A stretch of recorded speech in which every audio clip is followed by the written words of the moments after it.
Hey y'all, welcome back to another Thoughts of an Introvert video. Before we get started, please check out Heal and Hydrate in the description box below, and also check out our Tampa vlogs, part 1 and 2. Now I know this story is a bit stale now that DaBaby and Meg Thee Stallion got into it on Twitter, and she was upset at the fact that he went and worked with Tory Lanez on this new song, Stacked, I think it's called, or something like that. But I don't know. I don't really listen to their music.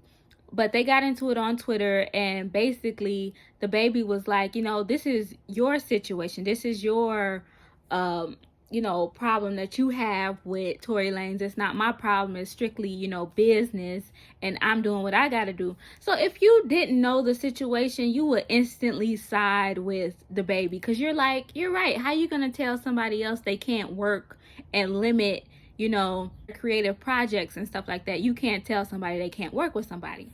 However, I think if said person shot me in my feet, I think that that's a problem. You know what I'm saying? And DaBaby strikes me as this person that stirs up things but then hides his hands. You know what I'm saying? Like, especially if you want to take it back to him, hitting women at his concerts. That's the reason why I stopped, listening and rocking with him. It was just bad juju, bad energy. But then it was the triangulation between his baby mama and Danny Lay. And again, he just, hit his hands and said, like, the women gonna fight over him, and just let it happen. You know what I'm saying? So during that time, I saw that Meg was still like collaborating with him. Okay, that's his personal life, right? So y'all just, doing songs because y'all make good songs together is business. So I'm not gonna say it's a pick me thing, but one thing that I learned as a woman, that you're a woman first. So if a guy is doing all types of, crazy things, hurting women's feelings, hurting women, you know what I'm saying? You gotta honor girl code first.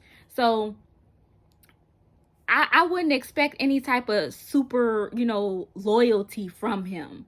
You know what I mean? Even if they'll feed you that crap that, oh, I'm always gonna ride for you. But if you go make a song with somebody who shot me, like, that's not no loyalty. And if I was Megan, I know it's easier said than done, but I would have played that one cool. I would have just, been like, oh, like peep game, and then just backed away from, working with him anymore.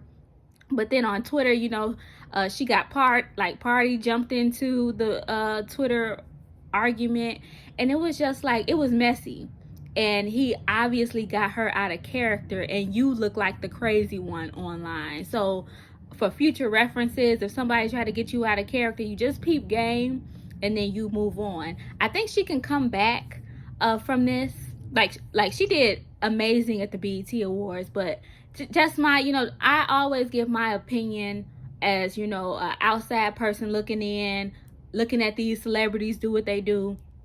If she would honestly take those black content creators from TikTok and have them, create a bomb dance for her video, like incorporate them on your team, that would definitely turn around this whole like Twitter beef drama. And then also her choreographer for Body is I forgot who it was, but they said that the body dance, that comes from New Orleans. That comes from Tam. I think her Instagram is like Passion Dance Tam. She danced with Big Frida. She's the one who created that. And I think Skip said that on a gossip website or something like that. But they're New Orleans dancers, and put them in your videos. Like, incorporate the people who actually start these trends and get your song popping. I think it's important to put them in, showcase their talent, because it has helped, people's songs live rent free in our minds because of TikTok now. Like, honestly, you'll be thinking about that randomly, and that's why songs be popping. They continue to stream because other people are pushing your song. So put the black content creators in charge. Let them have creative control, especially on wardrobe, everything. I feel like that would be dope. That's the next big move when it comes to Meg. You know, if you ever see this, if anybody on her team see this, I think that would be dope. So BBLs, y'all. Like, I think my problem with it is not what everybody else would expect. My thing is, I think it's crazy how things that were considered like flaws or not cool or traumatic for you when you was a child, they're trending now. Like me as an introvert, I was teased, picked on, like all that stuff, and now, you know, it's trending.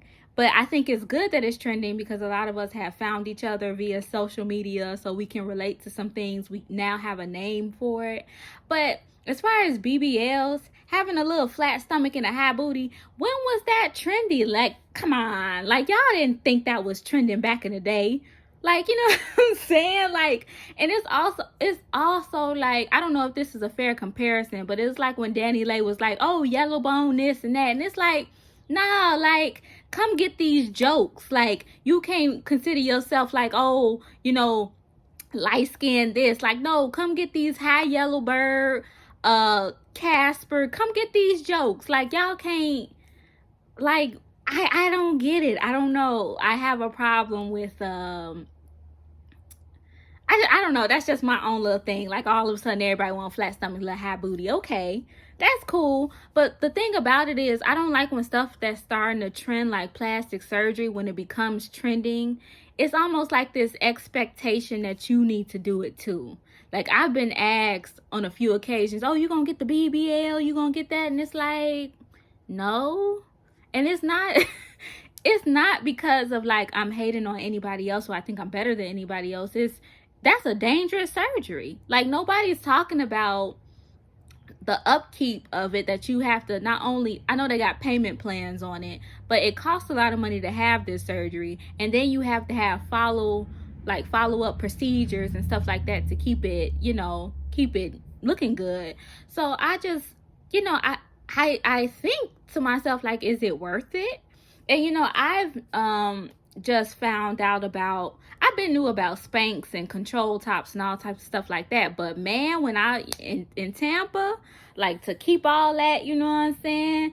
A good little control top from Walmart for $10, like, come on now, like, that's all I need. Like, and I don't, again, I'm not judging nobody. I'm not trying to, you know how people say, oh, if you can't afford it, just say that. And it's just like, no, like, I am a huge advocate for natural bodies and for people to just have a little bit of patience, and the body that you want, you can eventually achieve. Like, you don't necessarily have to be like, oh, you know, I need to have this right then and there, because I remember I was so flat chested when I was, you know, no, let's start off. I was a tomboy when I was like 11. So, like, I didn't want any chest. I was like, I don't want it. Oh, nope, I don't want it. And then, you know, when you get in high school, you start to wear the little fitted clothes and stuff like that. I'm like, yo, where's my chest? I don't have a chest. I'm very, you know, I wasn't blessed in that department. And then, you know, when you get 25 plus, then, you know, fat starts depositing in different places. And you're like, oh, okay, so I don't know what to do with it now. Like, you know, I didn't ask for it. I don't want it anymore.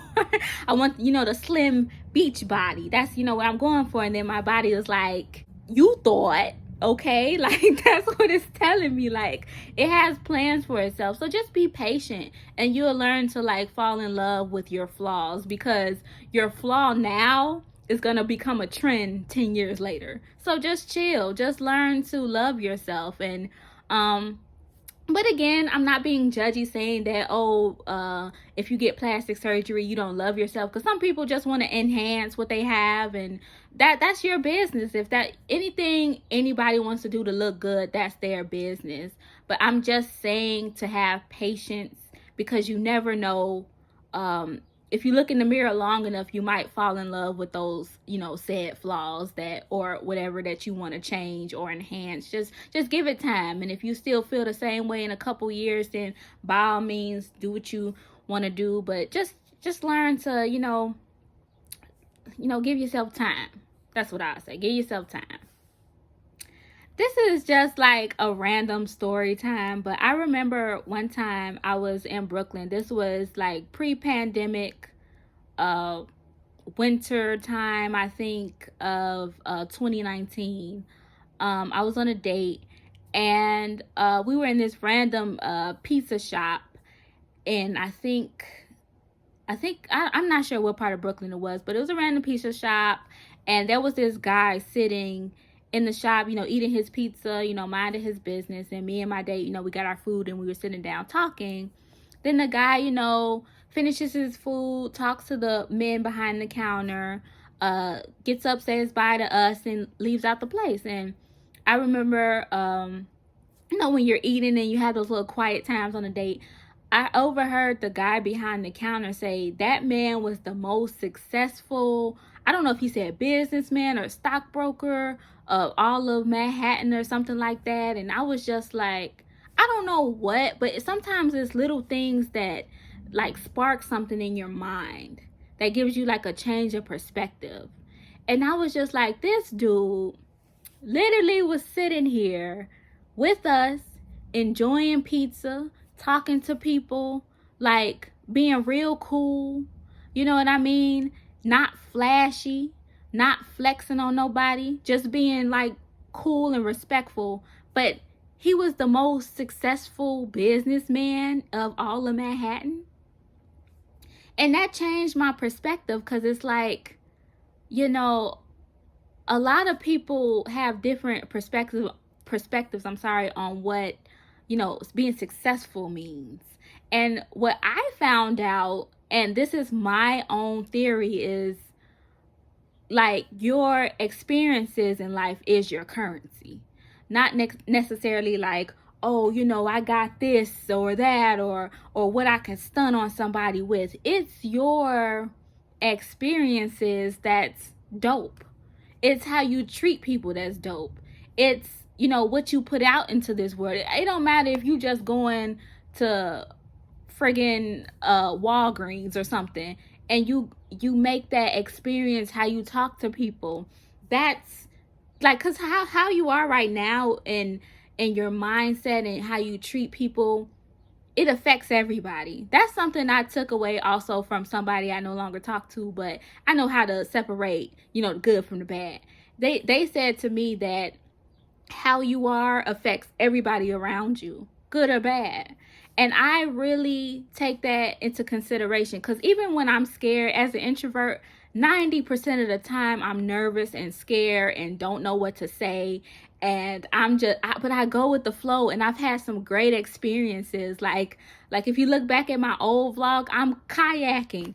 Like, I never thought I would be on a boat out in a lake. Like, you crazy? Like, no, it's not my favorite pastime. I'm not going to be out there, but I'm glad I did, and I've been trying things lately. I've been speaking up for myself. I'll speak up for what I believe in, and it feels good. And I just want people to know, like, to get out of your head. Sometimes it's okay. Like, if you feel like, man, I'm not where I want to be at in life. Yeah, but you're here. You're here. And I feel like it's very important for you to, just take, even if it's baby steps, just take time to really do what you want to do. And anything that's positive, just go for it. You know what I'm saying? And don't feel bad. Don't let naysayers and people because people can be cruel, and they don't understand your mindset. So they'll go against everything that you're saying, or they'll try to downplay your accomplishments. But you know what you've been through to get where you are. So one thing I would say is to stay in the fight, and find things that you enjoy. You know what I mean? And like I said before, I be nervous and scared about everything, but I still because people are like, are you really an introvert? Because I see you out and about doing things. And it's like, yes, I'm doing things. I don't know how I feel about them, but I'm out here. You know what I'm saying? I'm out here with people, and I'm meeting different people. And also, because I've, stepped out of my comfort zone a lot, I've actually met more people like myself. So I think it's dope. And I said all this to say, like, trust your journey and do you, boo. Okay? Forget what people saying. Like, if they negative people, go with your first mind. That's one thing I can say. Go with your first man and do you. If you want to step out, do something different, go for it. You know what I mean? But like really get to know you. But yeah, that's all I have for y'all. It's real quick, real. I don't know how quick this video gonna be, but you know, whatever. Like, comment, subscribe. Love y'all. Heal and Hydrate in the description. Don't forget to check out the Tampa vlogs. And we at